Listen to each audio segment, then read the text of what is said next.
Welcome to the Fantasy Throwdown Podcast, bringing you the latest updates from the world of sports, gambling, and pop culture. Because you can't have a show without hot takes or a Tiger King meme these days. Know what I'm saying? Now, with over 200 episodes and ready to get after it again, here's your host, Dwayne Callender. Hello, folks. Welcome to a special edition of the show. Just wrapped up the NFL coverage, but I know I'm going to get some snotty comments about the Millie Maker contest, even though it was a two-game slate that Adrian Peterson ended up being in the optimal. So I'm going to address it really quickly and then get into the point that I was going to make for this show. Again, Adrian Peterson ended up in the optimal for the Millie Maker contest with 55 yards rushing. Just because he had 2 goal line carries, that's how he ended up in the optimal. That is not how you build out a roster hoping that he just falls into the end zone. It just worked out that way for the folks that built out the roster construction. Again, out of the realm of possibility, could it happen? Yes. Was it a remote chance that those 3 lineups actually hit the Millie Maker with Adrian Peterson in the optimal? Yes. It was very low range probability. Looking at the results, it looked as though that they had at least at a minimum 50 entries between the 3 winners. So again, when you're doing $20 a pop for an entry, again, to land on Adrian Peterson the way it ended up, it's just not an optimal play. I could say it till I'm blue in the face, but it doesn't make it any different. It just worked out that way that, it just was a case of, from a contest standpoint, it was a low percentage play that panned out and hit. I mean, it's just that simple. I can, from a roster construction standpoint, it's just not an optimal play. But hey, you give them credit. The lineups actually, the 3 lineups actually hit for the Millie Maker, and they split the $1 million prize, so each one of them banked $383,000.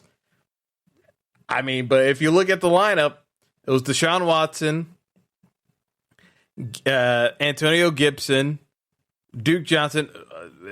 Terrible play. Like Duke Johnson at 37% ownership was a terrible play just from an optics standpoint, heading into that game. But he got the receiving touchdown, and that's what landed him in the winning lineup.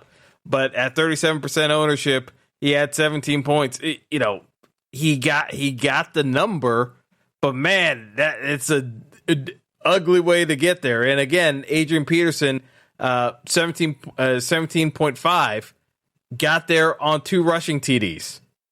55 yards rushing. It's like you're not going to hit that. It's just such a low percentage play how they actually got to the multiple to be in the winning lineup. But hey, they did. But, the build ended up being Terry McLaurin, Will Fuller, and Amari Cooper as your wide receiving core. McLaurin is 68% owned. Will Fuller, 76% owned. And then the difference maker was having Lance Thomas as the tight end. I was looking at Jordan Akins as the low percentage play, but Logan Thomas was 12% owned. Kind of looking back on it, if I had known Logan Thomas was going to be 12% owned, yeah, that would have been the play. But, projection-wise, he was coming in over 20% originally. The fact that he ended down at 12%, kind of surprising. But hey, lesson learned. Sometimes the projections can be off on these slates, and it just ended up being the case that Logan Thomas had lower ownership because the ownership flowed into Hawkinson, and Hawkinson had a good day. It's not like Hawkinson busted.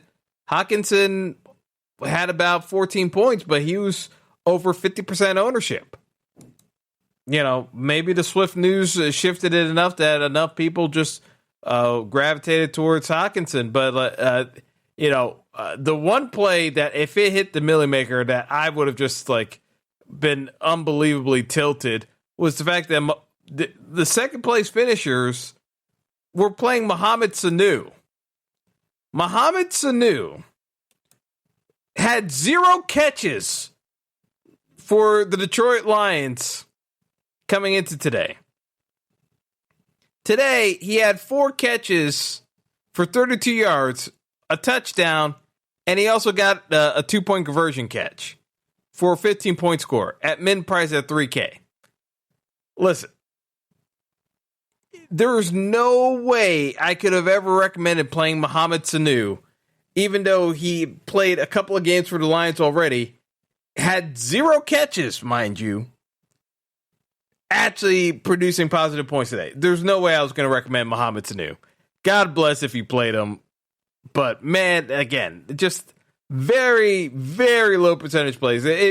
Those were plays, again, the winning lineup plays, honestly, were plays if you were comfortable just flushing $20 down the toilet, and that's where it kind of panned out. So, again, I know people are going to ask about, whoa, why didn't you recommend some of those plays? Because it's just, be prepared to flush that money down the toilet.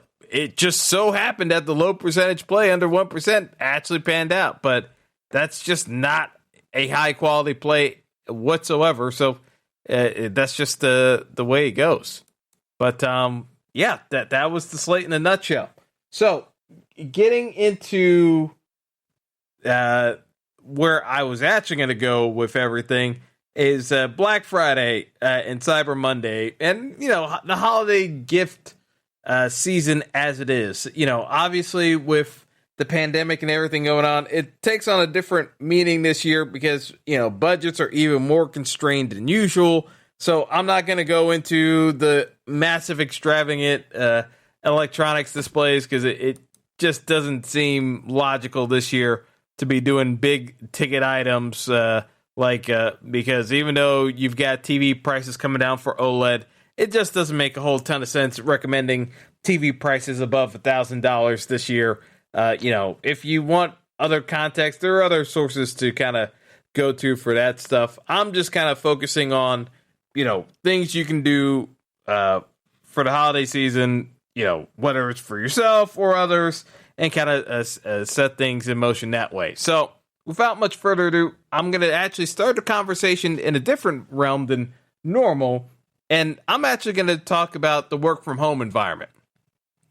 So obviously with all of us working from home by and large in various parts of the country, one of the biggest issues that comes up more often than not are dropped calls or bad signal connections resulting in dropped Skype or Zoom calls. One area that could be addressed directly, and I'm just going to point it out, is the fact that the Wi-Fi connections can be very spotty depending on which part of the house you're at. So one device that I would highly recommend would be a Wi-Fi extender. One of the more popular brands that I think I recommend for most folks would be Netgear's Orbi Mesh Wi-Fi system. Not plugging the company specifically, but it's been pretty consistent from all the different brands I've used over the years in terms of being more user friendly than most systems. It's definitely one where you can kind of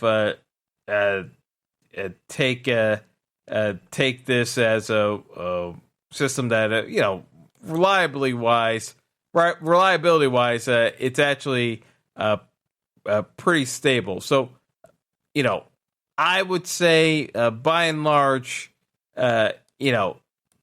doing the investments in the Wi-Fi system is your best bet in terms of boosting the normal reception that you've gotten around in your home system. So the Netgear Orbi system, if you're doing this for the home office, and again, these are items that are again more focused on in terms of home office layout. For personal use, you can definitely get a smaller system, but in terms of the lower tier version, you can get the mesh Wi-Fi system from Amazon or Walmart or Target with Orbi. The basic 3-pack system that's going to cover up to about 4,000 square feet in your apartment or home. That system's going to run you for a 3-pack. That's going to run you about $150 on sale. Some places you can get it for $180 if you can't get the flash sale. And obviously, everything I'm stressing here is going to be online because, again, in the middle of a pandemic, I'm not going to throw out suggestions for folks that are going to require you to go inside of a store at this present time. So, I would say for a baseline system, the mesh Wi-Fi system that's on the basic network, that's going to run you about a gigabyte Wi-Fi speed, and it's going to be capable for most home office users. That system you can get for all in about $200 including tax.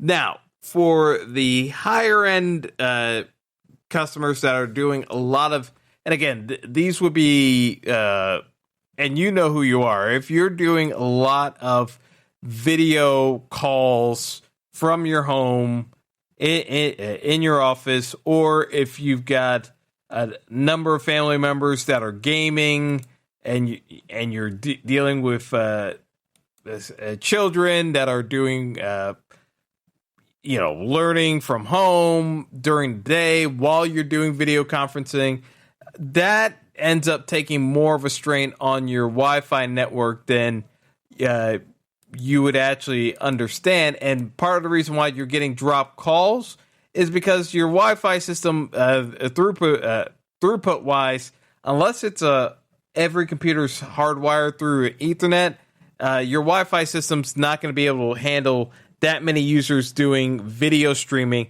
And this tends to be the case with the remote learning aspect. The remote learning ends up straining most Wi-Fi systems, leading to some of the poor quality. So I would say, the higher end Orbi system, the one that's going to be capable of handling up to 4 gigabyte speed, that higher tier system is going to be the Wi-Fi Mesh 6 system. Now, the best pricing on that one I've seen is actually through Costco. So I've seen Costco have the higher tier home mesh Wi-Fi 6 system, the 3-pack for $430. Yes, it's a lot more expensive, but this is, again, why I mentioned the 2 tiers. That one covers a wider range, up to 7,500 feet, but it's actually handling multiple devices, so that's up to 40 devices. And again, it's a higher gigabyte speed. And again, this is more when you know for a fact you've got multiple people in the household that are going to be on video type call systems. And again, the most likely culprits of this would be your children remote learning and just kind of looking at a teacher. And that's one of the bigger strains from a home Wi-Fi system, that, again, it's not the easiest thing to manage. So with this system, that's going to be covering, like I said, 7,500 feet. So you're basically covering 8 to 9 rooms in a home, as opposed to 3 or 4 with the other system based off of the half the square footage in terms of the broadcast range. Again, though, if you've got a big house, these are the part of the reasons why you're seeing your Wi-Fi systems fail. Unless you're going to hardwire an Ethernet system throughout your home, these are the things you have to start taking into account. So, like I said, from a Wi-Fi standpoint, that's one of the first things I would tackle first. If you're seeing or having issues with your internet connection, more than likely it's your Wi-Fi not actually your signal dropping off, because your router only extends so far throughout the home, and then it's just not picking up areas that it should. So unless you're directly hooked up your PC setup through the router itself, hardwiring it, that's something you should definitely be contemplating in terms of upgrading your system from the outset. All right, next up, getting to your hardware. And one of the more critical issues is the fact that, everyone's using keyboard and mouse. If you're still using your laptop keyboard and mouse pad, God bless if you're doing it that way. But working directly from your laptop 8 hours a day, 5 to 6 days a week, I just don't find that to be conducive. So at a certain point, you're better off looking into having a monitor set up. There are a number of different TVs that are capable of having your laptop plugged into them, just to have access to a larger monitor screen. Even if you didn't want to buy, you can pick up a 19-inch monitor or a 27-inch monitor for under $200 through various retailers this season. Even with the pandemic, the monitor prices haven't been the sticking point in terms of hardware sales. I'll get to what has been a sticking point shortly, but working directly off of the laptop alone, that is more conducive to long-term issues, whether it be ergonomic-wise or just sitting and straining, just looking down at the screen, just generating poor posture. Just working straight off the laptop multiple hours is just not a good long-term plan. So I definitely look at that area. From a peripheral standpoint, one thing I would say is, getting the keyboard away from the laptop. One suggestion I would say is the Logitech K400 wireless keyboard. It has your standard keyboard, also has a built-in touchpad. So again, getting away from just using the laptop keyboard, you have wireless keyboard. The dongle receiver is compatible with both PC and Mac. You could plug that into your laptop. You run the HDMI cable from your laptop to whatever input device, whether it's going to be a PC monitor that you bought, or hooking up to one of your TVs that has output that supports 1080p or 4K. That to me is a better work from home arrangement setup than trying to work directly off your laptop off of a kitchen table. It's just it's less optimal. You can do it that way, but there are ways, like I said, with kind of getting the touch keyboard, and as I said, perusing Staples or Office Depot for monitor sales, you can definitely get a decent monitor available on sale with an HDMI out port for under $130 for an upgrade of your monitor that's going to be larger than the laptop screen you're currently looking at. So with that being said, you at least cover the sit-down option. You already talked about the Wi-Fi network. So at least you've upgraded your work-from-home space from a sitting standpoint. The other aspect that you can start taking a look at, obviously everyone's talking up the fact that you can do sit-stand desks and desk converters. There are pros and cons, so I'm not going to go too far into that realm possibility, but it's definitely something that you can consider as well as part of your work from home setup. One other thing I will actually say, talking about the work from home setup, if you're unsure about your router speeds and things of that nature, you don't actually have to use the supplied router from your cable provider if you don't want to. Unless you actually have a quantum supported router, like Fios will tell you if your router's quantum supported or not if you call them up and ask and give them your router serial number. But if your router can't support range boosting, I would absolutely say, as part of your internet package, you're probably being constrained by your router as well. So in addition to the Wi-Fi mesh network, you might want to check out a router upgrade as well. If you've had your router for more than 3 years, there's more than likely overdue for an upgrade. To that end, I would say if you do need a router upgrade, there is a router deal that I would recommend. Again, this one is from Costco, but you can buy it at other retailers. It's just going to cost you a little bit more. But it is the TP-Link Archer C4000. Yeah, I know it's a mouthful talking about that, but yeah.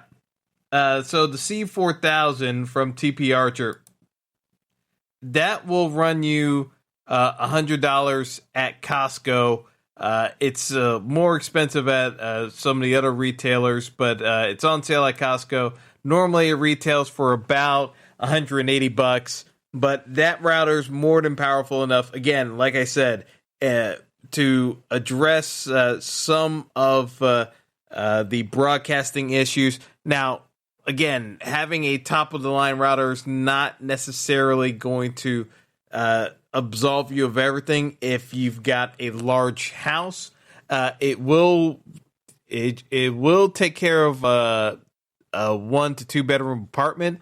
But if you got more bedrooms than that, that's where you're going to need that mesh Wi-Fi system. So again, you got to kind of sort out, what your home situation, your layout is in terms of the internet. Because again, with the work from home, it's even more of a paramount to kind of put an emphasis on your internet broadcast, just to kind of make sure that you're staying connected and you don't have disruptions throughout the day, because Skype and Zoom are prone to failing. But if your internet connection isn't quite up to snuff, that's more than likely going to be the bottleneck is going to be the router you're using. So just to kind of bear that in mind. So now that I kind of gotten out of the way there, we could talk about webcams. Pretty much most laptop webcams would be sufficient. But if you're needing to buy a separate webcam because you're hooking up through monitors or TVs, I would always say the Logitech C920 from Logitech, obviously. But a number of those cameras are going to run you less than $70 when on sale. that's more than enough to kind of take care of your broadcasting needs and kind of go from there. So just kind of things to keep in mind. So now that we kind of covered the work from home situation, kind of going into gift ideas that you can look at as well. I'll start off with the Amazon streaming devices. So Amazon's running a deal, and just kind of bear in mind, there are multiple variations of the Amazon Fire Stick now, but the one that you should be focusing on is the Amazon Fire Stick 4K. Not just because it's the 4K version, because it's also the newest version that Amazon's rolled out in terms of the model. They upgraded some of the hardware of the Fire Stick. So the Fire Stick 4K is actually the equivalent processing-wise of what the Amazon Fire TV second generation was, which was, if you recall, the aluminum box version. Amazon then came out with the Amazon Cube, but technically the Amazon Fire Stick 4K is just as fast processing-wise as the Amazon Cube. So if you're buying the Amazon Cube, just so you know, you're not getting a better processor or video player than the Amazon Fire Stick. It's just that the Cube has more voice control functions with Alexa built in, as opposed to the Fire Stick 4K. So for streaming purposes, it's definitely cheaper buying Fire Stick 4K, and Amazon's cutting the price of the Fire Stick 4K through Best Buy, Amazon. Target also has it, but the more reasonable sales have been found through Amazon and Best Buy, at least from an availability standpoint. So the Fire Stick 4K usually runs you $50. It's down to $30 during this holiday season. I would strongly recommend the Fire Stick 4K for $30. The Roku devices, the Roku Ultra is also another streaming platform you can use.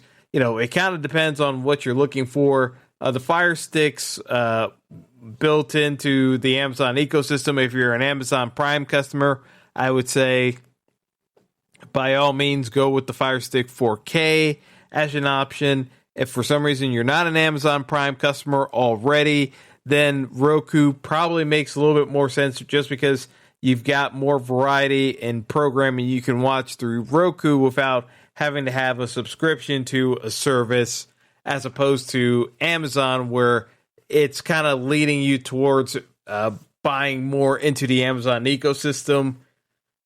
But Amazon Prime just has a ton of programming and videos that you can stream built into your Amazon Prime membership. So by and large, if you're an Amazon Prime customer, it just makes more sense getting a Fire Stick 4K, in my opinion, than a Roku device.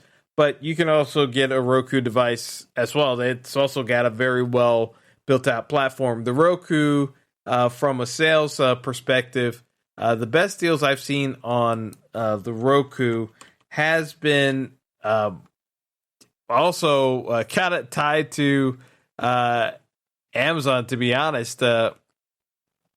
I've seen a couple of places do it, but I've actually seen more deals from Amazon. I've also seen the Roku Ultra, which is their 4K version.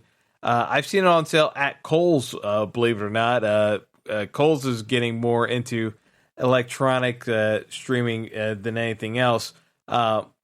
Now, why would I recommend Roku Ultra? There's a couple of different versions, but the Roku Ultra has the Dolby surround sound included in terms of the streaming capabilities, which is a bit of a step up because the Amazon Fire Stick 4K doesn't necessarily offer the Dolby audio backing. So, it at least gives you a step up in that regard. But in terms of it's more of the, I would say it's actually more of a pass-through option in terms of the actual Amazon Fire Stick 4K, whereas with the Roku Ultra, the reason why it's a little bit more of a, I don't want to say necessarily marketing wise, because for those of you who have the full surround sound status, the Roku Ultra will give you access to the Dolby Vision. So again, like I said, if you've got a full stereo setup, the Roku Ultra technically is the best buy, because that's the only streaming device that's actually integrated. If you don't actually know what Dolby Vision is, chances are you probably don't already have it. So in that regard, you can take the step down and just do the Dolby Premiere, and the Dolby Premiere is only going to run you $25, and you can pick that up on Amazon directly, which is, I always find ironic, is that Amazon, for as much as people may say that it's anti-competitive, a lot of the deals are still going to be through Amazon than anything else. But, that's, I find humor in that. But I know some folks in Congress disagree on that regard. But from a streaming platform standpoint, I would say you've got options with the Roku Premiere, as well as the Amazon Fire Stick 4K. And then the Ultra, again, you can get on sale for $70. The Roku Premiere, like I said, $25. And then the Amazon Fire Stick 4K, that will run you $30 while it's on sale before it goes back up to $50. The Roku Premiere usually runs you about $40.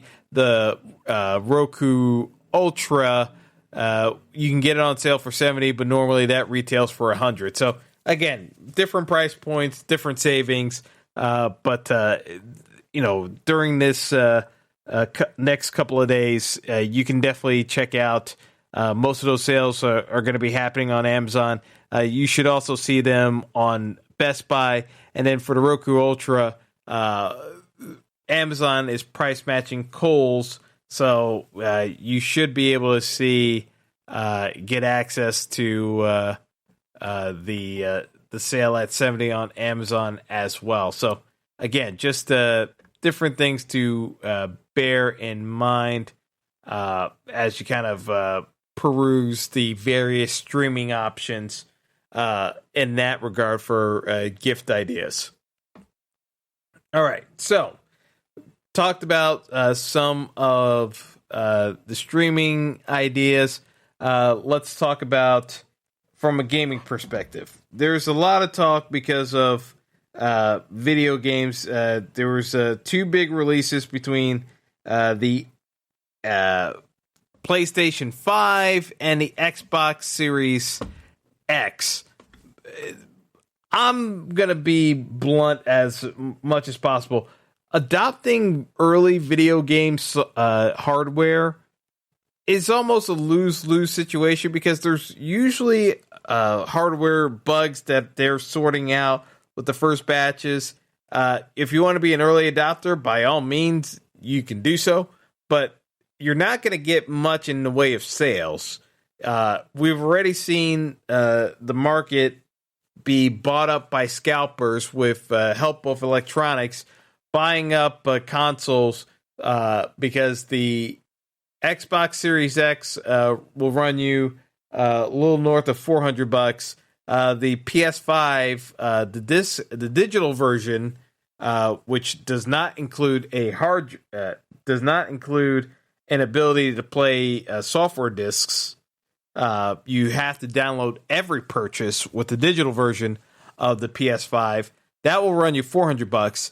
If you want to be able to play Blu-ray discs and also games off of the disc drive, that version of the PS5 is going to run you $500 before you even get to taxes. Like I said, you're not going to get much in the way of discounts.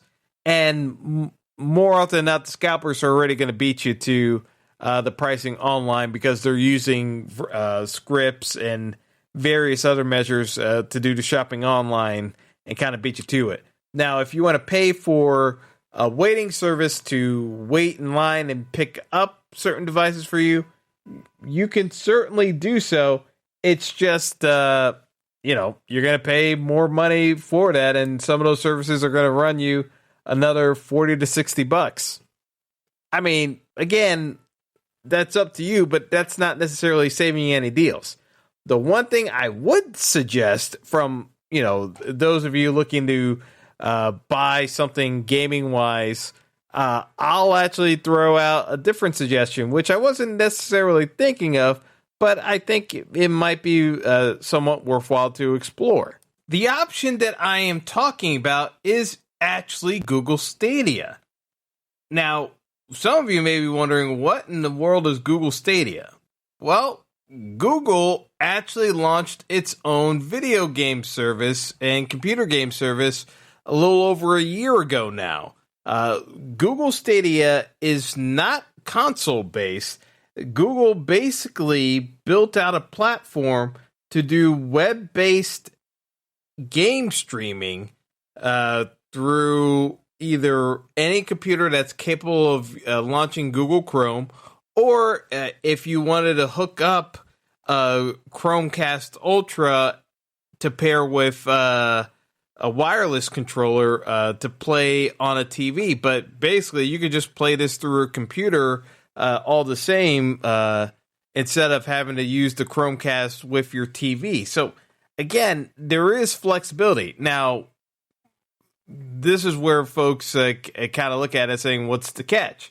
The catch is, obviously, you need to have internet speed capable of supporting 1080p and 4K graphics because this is going to be game streaming because there's no physical hardware or software locally on your machine for these games. So that's where it's different from what you would typically see from Sony or Microsoft, in that it's just streaming various games. And the games available for Google Stadia are some of the mainstream titles that you would see with some of the consoles. So you'll see the Assassin's Creed type of games. You'll see NBA 2K. You'll see PGA games. You'll basically kind of come across the Doom games, some of the Football Manager. They definitely have a various mix of 3D games, the Mortal Kombat series. So there are games. They also had Destiny 2. And also Red Dead Redemption 2, which just came out not that long ago. Actually, it's a little over a year ago now that I think about it. But because that was the big launch for the holiday season last year. But again, these are top tier titles that Google actually lined up for Stadia that, again, you don't actually need a physical console, and the graphics are just as good, if not better, than what you would see with Microsoft and Sony. So why, again, is the divide?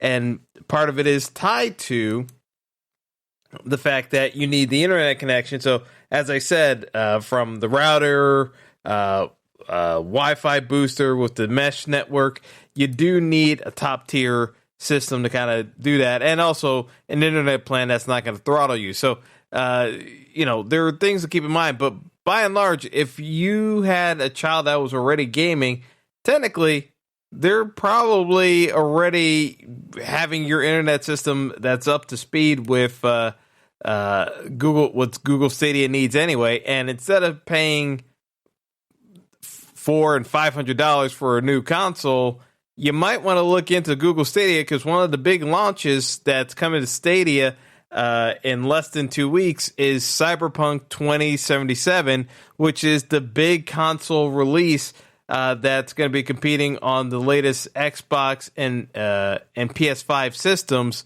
Cyberpunk 2077 basically is like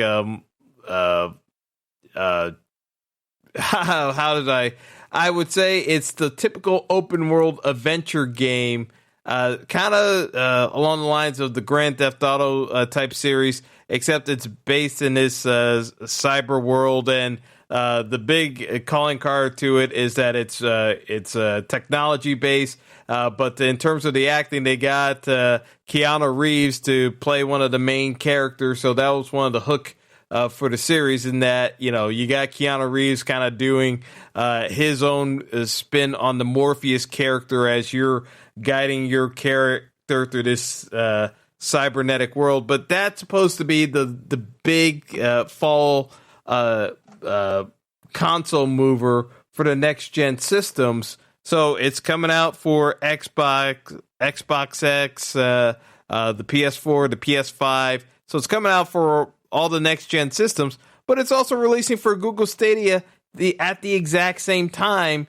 And instead of paying the $500+ for some of the consoles, you could actually pre-order Cyberpunk 2077, and with the pre-order for $70, it's also going to the deal that's currently out there for Google Stadia, because they're trying to sell more of these units.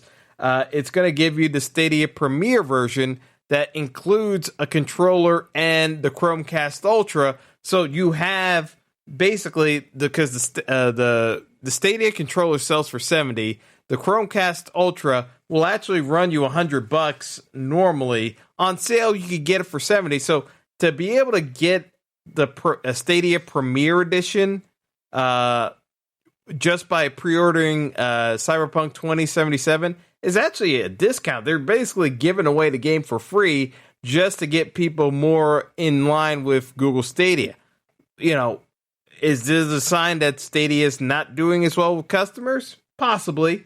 But, if you've got a teenage kid and they want to play the game, and you don't want to necessarily have to fork over $500+ in this economy at the moment, and like I said, early adopters of next-gen systems, it's not a smart play.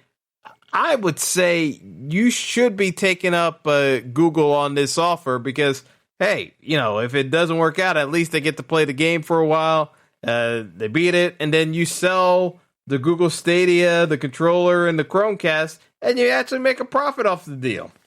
I'm just saying. It makes more sense going that route for the holiday season than anything else. So, again, if you search Cyberpunk 2077, Google Stadia, the pre-order offer is still going on. It releases on December 10th. And like I said, that to me is the electronic gaming item if you wanted to sell something. And again, you could just pre-order it. The kid doesn't have to know about the game being on there. You could put in the parental restrictions regardless, and then you could have them play some other games on the system instead with the controller. I'm just saying, it just makes a whole lot more sense going that route as opposed to just paying for a brand new console system altogether if they're looking for the next generation graphics, because most PCs are going to be running just as good, if not better, graphics than what you're going to be seeing on the consoles, which are basically stripped down versions of PC machines anyway. So just food for thought, folks.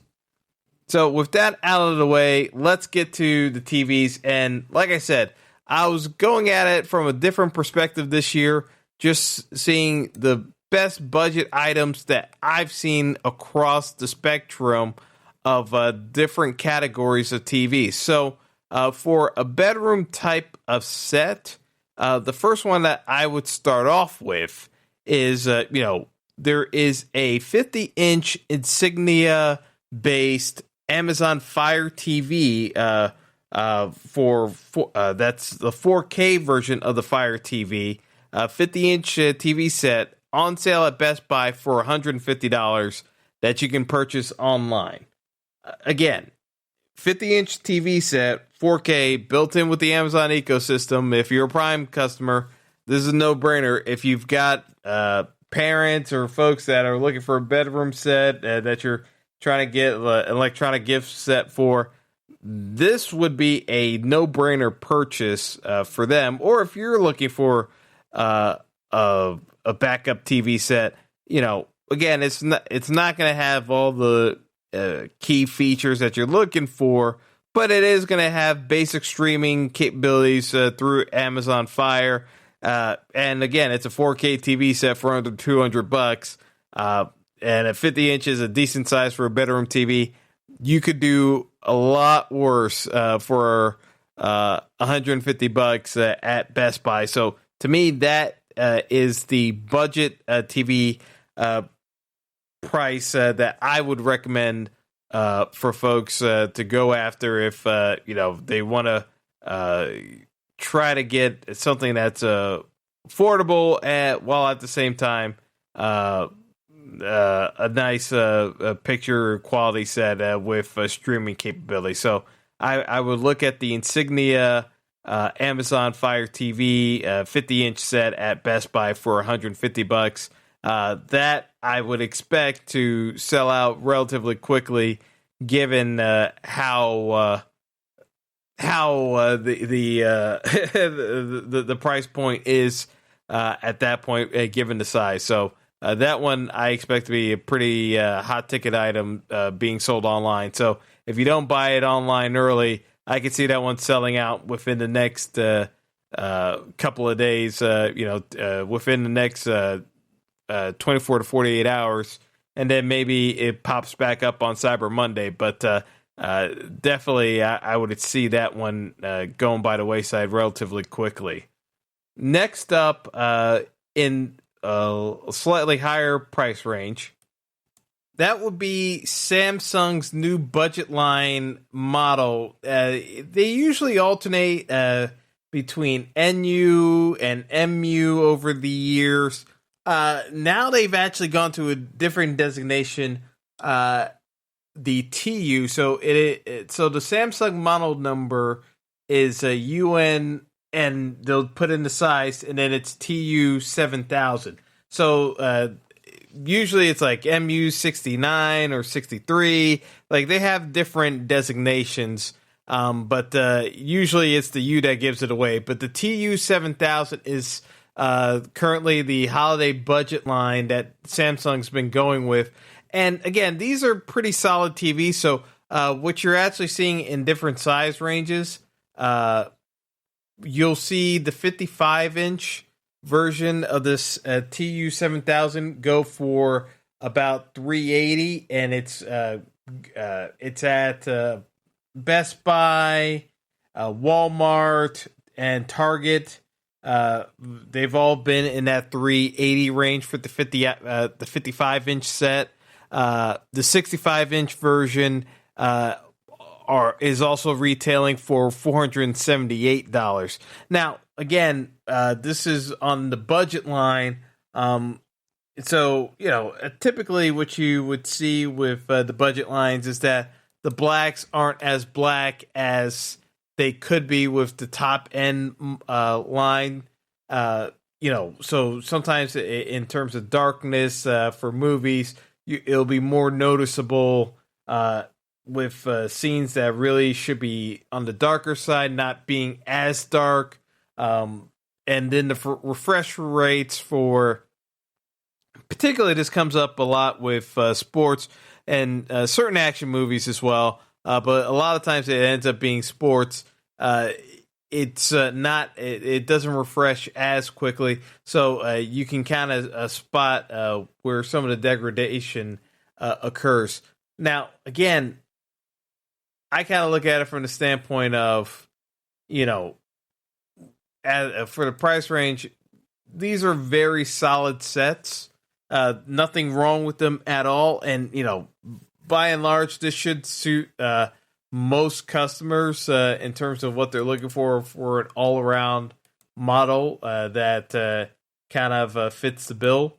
So, that's where I would kind of put in the recommendation. Samsung has done a pretty good job of nailing the mid-range. The other company I would always say is reasonable to kind of contemplate as well is TCL. They've also been very good with their models.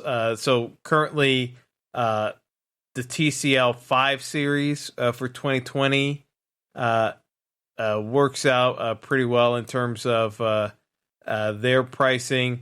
Now, the TCL 5 series, it's going to be a little bit more expensive than the Samsung model, which is a change because usually it's the other way around where you got the Samsung model that's more expensive and not as good as the TCL model. So if you want a slightly better version of what you're getting in terms of picture quality than Samsung, I would look towards the TCL 5 series for instead of the TU7000. So the TCL 5 series for 2020, this would be the S535 is usually the model that retails for the 2020 edition. So you'll see S4, but this is the S535. So the 50-inch will run you $400 on most sites. So Best Buy, Amazon also had it. I didn't see it on Walmart this year, which was a little surprising, but I could have just missed it. But the sales price has been $400. The 55-inch will run you $450. So, realistically, difference between the 50 and the 55-inch is $50. Unless space is an issue, the 5 inches does make a difference in terms of TV viewing. Unless it's a bedroom set and you don't have as much room for the living room, 55 inches would be a preferable range to kind of go towards. So that would be my recommendation. So obviously, it's the price point difference is the Samsung model is nearly $100 cheaper than the TCL model, which again, like I said, is a strange occurrence that usually Samsung has more expensive TV with lesser quality. This go around, they at least decided to price it underneath the TCL, which was a smart move.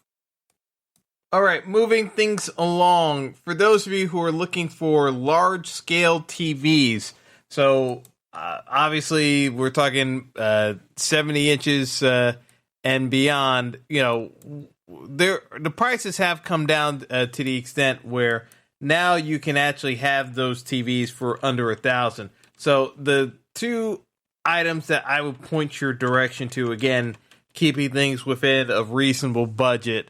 Costco actually has a 70-inch Vizio set, the V705, for $480. The Vizio sets, the V series is their budget range, but from an HDR standpoint, it's actually performed extremely well from ratings and a number of other sources. So that's actually one of the models I would consider. At 70 inches, it is a very large TV set. So again, these are the living room sets. I would say to give consideration towards beyond anything else, because at that size, you still want to have somewhat decent picture quality for a set that large, and the V series for Vizio would be comparable to what you would see out of that Samsung range that I had talked about. So again, with the Samsungs, the 55-inch was around just under $400. You got a 70-inch set from Vizio with similar graphics quality, gonna run you $480 for a 70-inch set. So again, depending on what you're looking for, I would say that's the budget model I would look at in terms of that 70-inch range. And then at the 75-inch range, The model that popped up last year and is back again this year would be the 75-inch Hisense G model. So this year it is the 6510G H6510G series. Even though it's a 75-inch, Hisense had a weird nomenclature, because normally you would think that it'd be saying 75 in that model number as opposed to 65, but it's actually, the way they broke it up is 75H6510G. It's a very long model number compared to most TV sets, but that 75-inch Hisense model will run you $600. What are the drawbacks? It's not built in with Amazon Fire or Roku. It's powered by Google Assistant and Alexa, though. But from a settings standpoint, apparently it does have HDR10. So from a feature standpoint, from graphics, this actually is pretty decent. Now, it does suffer from a little bit more input lag than most other TVs, so it's not necessarily a great gaming TV, but it will be in that budget range again if you're looking for a large-scale TV, but again, not trying to break the budget. This is where I would land if you needed that larger-scale TV without going well over $1,000. This one will get you at $600 for a 75-inch set. Hard to kind of go wrong there. But there are a couple other different models. I know LG has one of their budget models for $650. I think by and large the reviews for the Hisense have been a little bit better. So I would just give the nod to the Hisense model at Best Buy. So that's where things stand from a TV standpoint. Couple of things I actually wanted to get to as well before I close out the Black Friday edition of the podcast here. From a phone standpoint, I know everyone, if you're buying iPhones, this need not apply to you. But if you're okay with using Android phones, and you're seeing all these ads for 5G, the two models that I would take a closer look at would be as the Samsung models. So the first is the Samsung, and you've seen more commercials for this model. So this is one that I think more people are going to be familiar with. Is the Samsung S20 FE edition. So that's Samsung Galaxy S20 FE 5G edition, rather.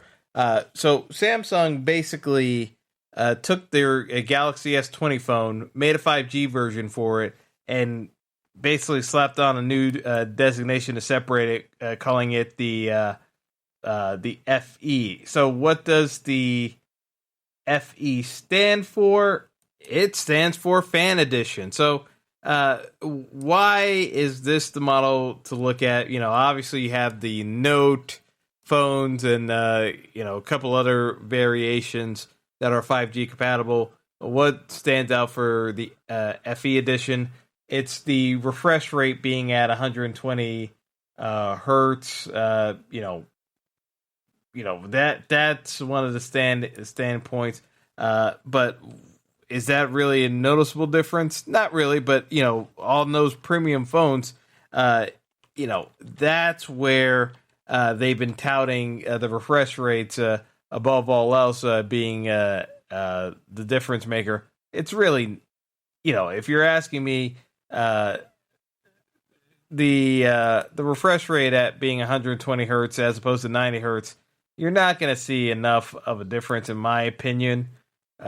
That's going to separate it. But from a speed standpoint, a processor standpoint, that S20 FE edition, there is not much of a drop off from that phone to what you get out of the Samsung Note phone. So to me, I would say unless you're seeing a cheap deal for the Note phones that also are offering 5G, I mean, the truth of the matter is when the Samsung Note 20 got originally priced at $1,000, that was nonsense.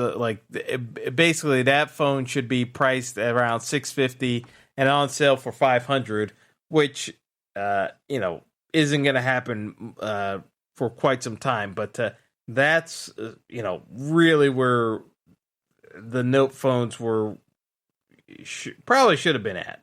And I'll get to the Note 20 phone soon enough. But the Galaxy S20 FE edition, screen size wise, 6.7 inches. Got all the features that you're looking for. The only thing that you're going to be missing out on is the fact that actually it's a 6.5 inch screen. I should say that. I gave it a few more inches, but the only thing you're going to be missing out on is not having the SD card slot on the FE edition, which was a strange omission in my opinion. But it may have something to do with the other phone I'm going to talk about shortly as well. The FE edition is going to run you just north of $500, and it's usually it's anywhere from $550 to $600. The $600 price tag was what it launched at. The $550 is what it usually has been going on sale for. That I could see on Black Friday. So I think that's kind of where that price point is going to stick with. Again, the phone itself, processor wise, it's the equivalent of the Note 20 5G. So again, you're not getting much of a drop off with the release. It's just that the Note phones were mispriced this year. The Ultra is way too expensive, in my opinion. I can't justify $1,200 to $1,400 for a cell phone. And the Note itself, just again overpriced in terms of the Note for where it originally came in at. So it is what it is. So that's where things kind of stood. It like the price point being under $600 makes it different compared to some of these other systems. So the other phone that I'm going to bring up, and I think this is the most accessible phone in the market today that's 5G compatible, is the Samsung A71 5G. What makes the A71 5G stand out? 6.7 inches, so it's the same size as the Galaxy Note 20 5G. Same screen size. From a resolution standpoint, it's the exact same resolution as both the Samsung Note 20 5G and the S20 FE edition. So, same resolution. The processor speed is a slight downgrade, but not significantly enough that most people are gonna notice it. To be perfectly honest, so where did the Samsung cut some corners to bring the price down? Because I'll get to the price at the very end, because that's where you're gonna see the biggest difference. The A71 5G literally is your downgrades are going to be coming from the fact that the camera system is a little bit less comprehensive, because both the S20 FE edition and the Note 20 versions of the camera had a 12 megapixel telephoto lens and the ultra wide lens for their cameras. The difference between the A71 compared to those phones is the fact that there is no telephoto lens on the camera. It's just the ultra wide lens. That's basically it. So, if you really love the camera quality of the Note 10 version, you want to upgrade to the Note 20. The FE edition of the S20 covers that as well, but the A71, won't have that. The other thing the A71 doesn't have is wireless charging. But it does have the 45 mega amp battery. I just think that with the fast charging, it's faster than wireless charging anyway. So realistically, the fast charging via cable is still going to bear out more than the wireless key charging you're going to get. Now, yeah, you can do wireless charging with some of these other phones, but as I said, more often than not, if you're out and about, wireless charging isn't going to do much for you anyway. So you're going to be plugging it into a wall socket regardless of whatever charging station's there. So to me, I think it's a moot point, the fact that it doesn't have wireless charging. But why I think most people should be gravitating towards the A71 5G is the fact that the A71 5G is only going to run you $350 normally, and for Black Friday pricing, I've seen it as low as $200, and with a trade-in with Samsung, you can get that phone for free, depending on the value of the trade-in that you're making. So, to me, I just kind of look at it from the standpoint of, why would I not make a move to get at least the A71 5G for $200 with a trade-in of just basically any Android smartphone? Samsung's not particularly focused on it. They're just trying to get some sales of the budget model. You can trade in a cheap phone and get the A71 5G for a little over $200. To me, that's a no-brainer as opposed to paying thousands for a new phone. And you get 5G capabilities with the phone because it will be able to access the phone networks that have the 5G spectrum.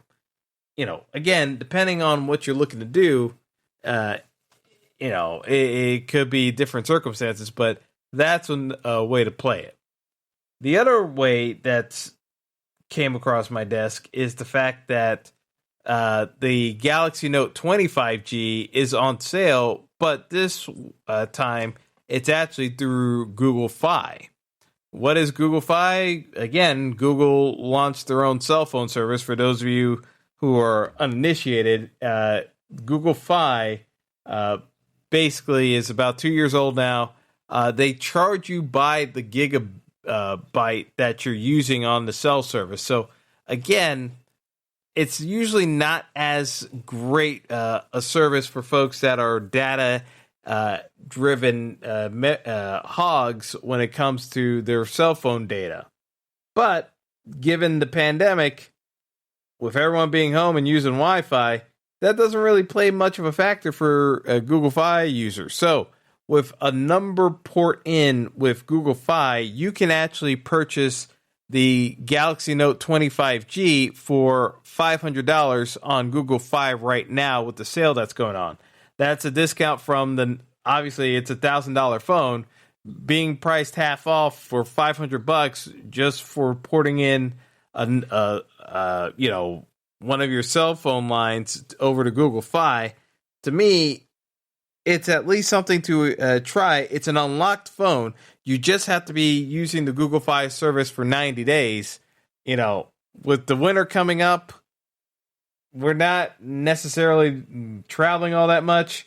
Using the Google Fi service for 90 days and seeing how it goes, and then, being able to kind of leave the service and do whatever you want with the Galaxy Note phone for $500 as opposed to $1,000, to me, that's a reasonable trade-off. And, like I said, it works out better than the Galaxy 20 FE edition for those of you who want the stylus pen and some of the other features that you get with the Galaxy Note phones.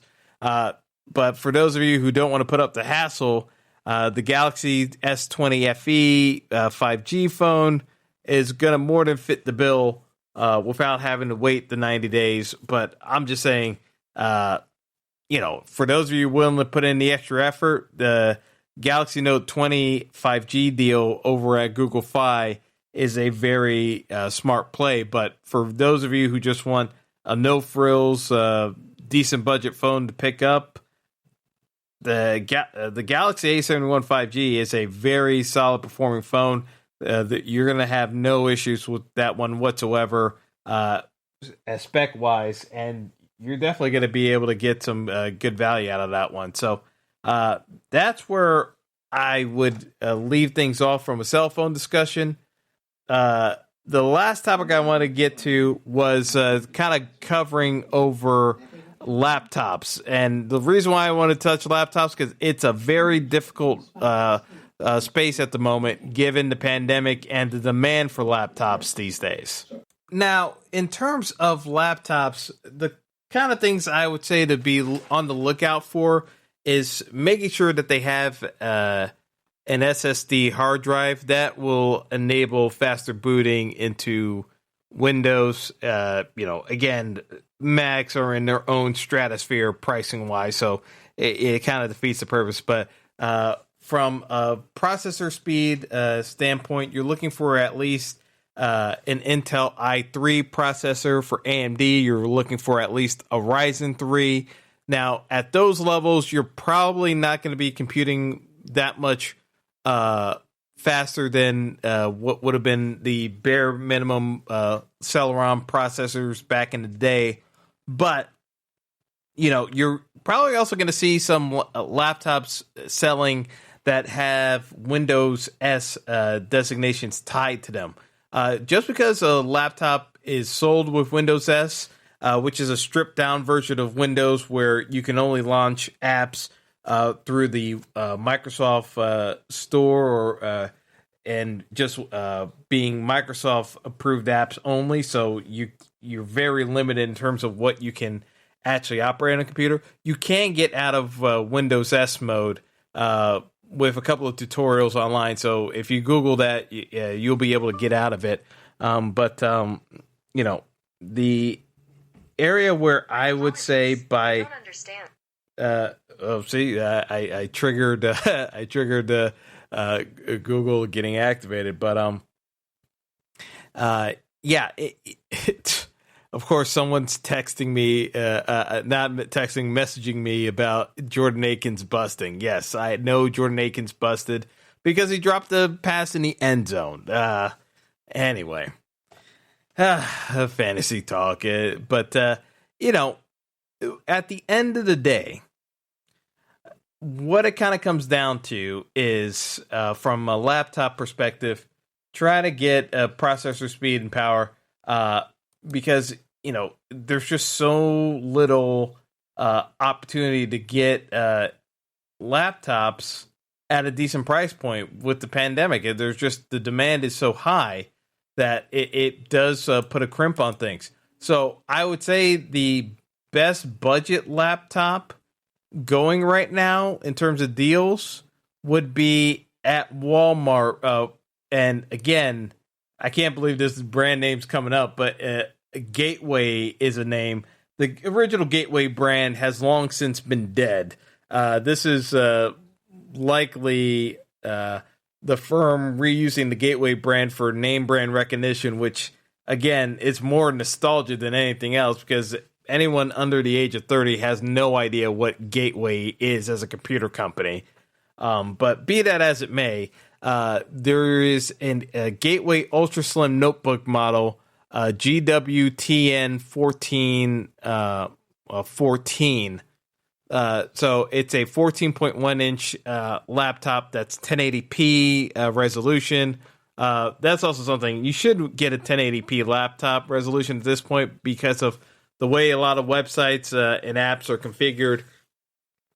It's just a lot easier than trying to view things on a 720p laptop resolution, which would only be 1368 by 768 resolution. Getting that 1080p screen is a lot easier, especially if you're using Excel items for student, and work wise. I would say 1080p is a must for laptops these days. But this Gateway Slim notebook model, i5 processor, 16 gigabytes of RAM, and a 256 SSD drive, that will run you $400 at Walmart. That's technically the best overall deal I've seen in that price range, given the specs. That particular model has a fingerprint scanner, HDMI out port, a couple of USB ports, including USB Type-C. The USB Type-C port isn't for charging; it's for data purposes. If you're hooking up a cell phone to it, it just, from a spec perspective, that deal makes a ton more sense than some of the other deals that I've seen. There is another Best Buy laptop that keeps going in and out of stock. That particular model is a cheaper one, but like I said, it keeps going in and out of stock, so I don't know how reliable that one is going to be staying in stock, but it is a Lenovo IdeaPad.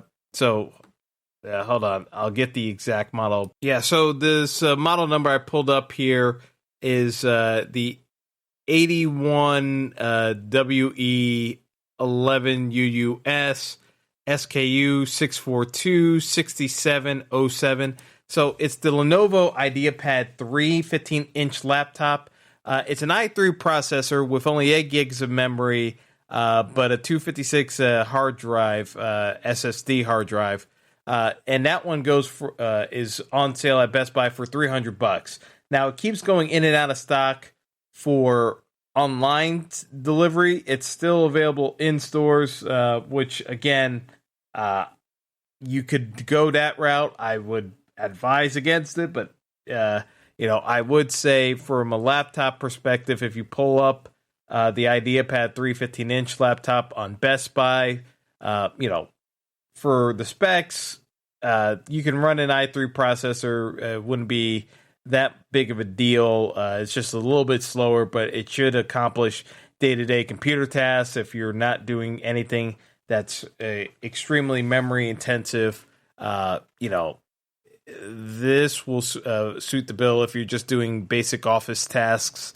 So again, for $300, this is a very good laptop purchase you can make in this current environment. There's just so much demand for laptops right now that it's really hard to get a decent priced laptop for less than these sales prices. These would be more normal prices in like any given year, but in the pandemic, everything's been jacked up anywhere from 30 to 40% on laptop prices, just because the demand's just been so high.